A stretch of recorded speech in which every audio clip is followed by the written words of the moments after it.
पलाश, बबूल और नागफनी जैसे जंगल के समीप एक छोटा सा गांव था। इस गांव के अधिकांश लोग किसान थे। ये लोग बहुत मेहनत से अपने खेत में सब्जी और फल उगाया करते थे। इसी गांव में एक धोबी भी रहता था।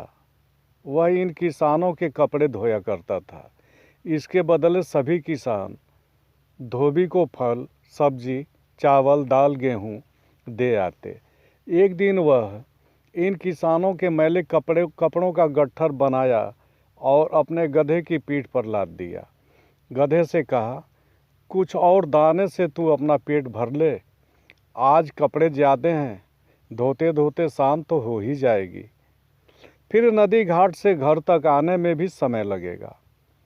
अब तो रात का ही भोजन मिल पाएगा। और हाँ, अपने शैतान बच्चे को भी समझा दे कि वह अकेले जंगल की ओर न जाएगा। कटीली झाड़ियों का जंगल बहुत खतरनाक है। धोबी के चले जाने के बाद शरारती गधे के बच्चे ने एक छलांग लगाई और जंगल के रास्ते पर दौड़ चला। नागफनी के कटीले झाड़ियों के समीप जैसे ही वह पहुंचा, एक जानी पहचानी सी आवाज़ उसके कानों में आई। जोनू, तुम आ गए मेरे दोस्त। मैं आ गया काले, तुम किधर हो? मैं यहाँ हूँ जोनू। गधे के बच्चे जोनू ने देखा। काला भालू का बच्चा काले जंगल में जाने वाली एक सुरंग के पास बैठा था। आओ जोनू, अंदर चलते हैं। वहाँ घूमेंगे, खेलेंगे, मज़े करेंगे। जोनू और काले सुरंग के अंदर जाने लगे। तभी सुरंग के अंदर से आवाज़ आई, आज मैं भी तुम्हारे साथ खेलूँगा। काले ने देखा, वह खतरनाक बड़े बड़े दांतों वाला जंगली सुअर का बच्चा जोनिया था।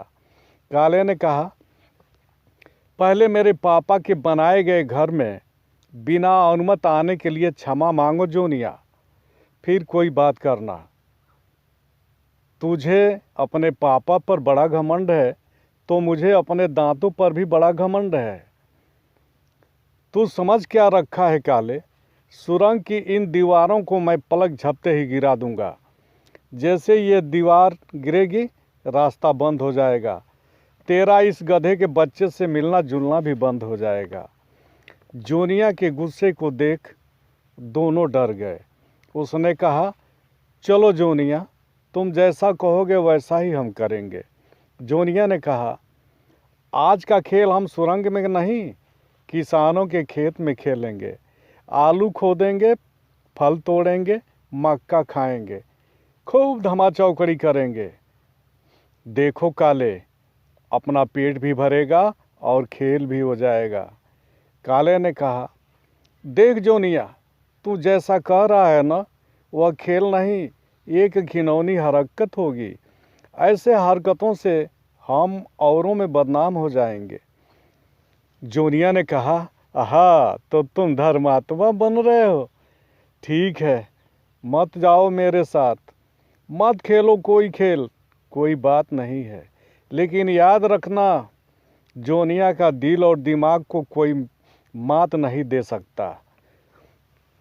जंगल में खुराफात की कहानी और कोई नहीं काले, जोनिया लिखता है। जोनिया ने यूं ही नहीं कहा था। वह देखते ही देखते किसान के खेत के सब्जी वाले फसलों को रौदना और खोदना शुरू कर दिया। बहुत हो गया जोनिया, मान भी जाओ, वरना सब तुम्हें उत्पाती कहेंगे, काले ने कहा। तो जोनिया उछलकर उसके पास आ गया। बोला, मुझे तेरे नसीहत की कोई ज़रूरत नहीं। तू धर्मात्मा बन, भूखे रहेगा तो सारी अकड़ निकल जाएगी। अरे ठंडे दिमाग से सोच मेरे साथी, मेरे साथ लग जा, अब भी समय है। काले ने कहा, जोनिया, तू चालाक कम सियाना अधिक बन रहा है। अभी तू किसी किसान के मार को नहीं देखा।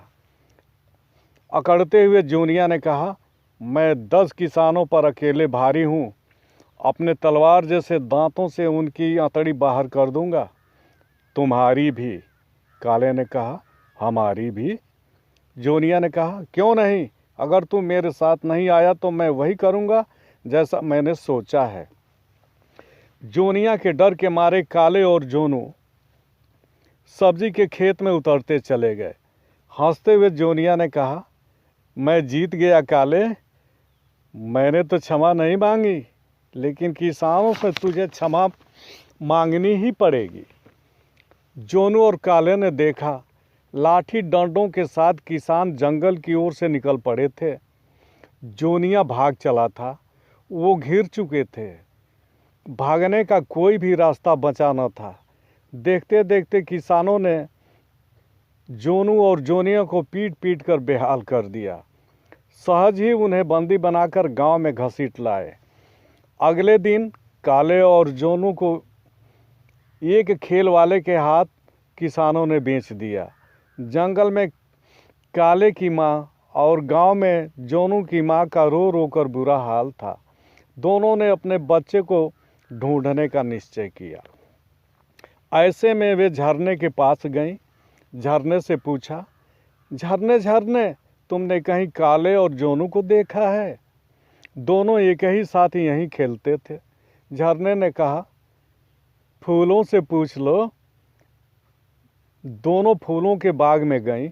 फूलों से कहा, काले और जोनू दो दोस्त थे, अब वे यहाँ नहीं हैं, उन्हें तुमने कहीं देखा है? फूलों ने कहा, भंवरों से पूछ लो। इसी प्रकार भंवरे ने बुलबुल से और बुलबुल ने पक्षियों के राजा हंस से अपनी बात कहने के लिए सुझाव दिया। दोनों जंगल में राजहंस के पास पहुंची। तभी उसने देखा, जंगल के रास्ते एक खेल वाला चला जा रहा था। काले और जोनू के गले में डोर बंधी थी, जिसे वह अपने हाथों में ले रखा था। माँ तो माँ होती है ना। उन दोनों ने सहज ही अपने बच्चों को पहचान लिया था। वे दोनों अपने बच्चों की तरफ दौड़ी तो खेल वाला रस्सी छोड़कर भाग गया। काले और जोनू की आप बीती सुनकर दोनों की माँ ने जोनिया की तलाश शुरू कर दी। शीघ्र ही जोनिया मिल गया। उसने काले और जोनू के माँ से क्षमा मांगी। काले ने कहा, इसे क्षमा कर दो माँ, लेकिन काले की माँ नहीं मानी। उसने एक थप्पड़ जोनिया के चेहरे पर लगा दिया। जोनिया बिलबिला उठा, उसकी आंखें भर गईं।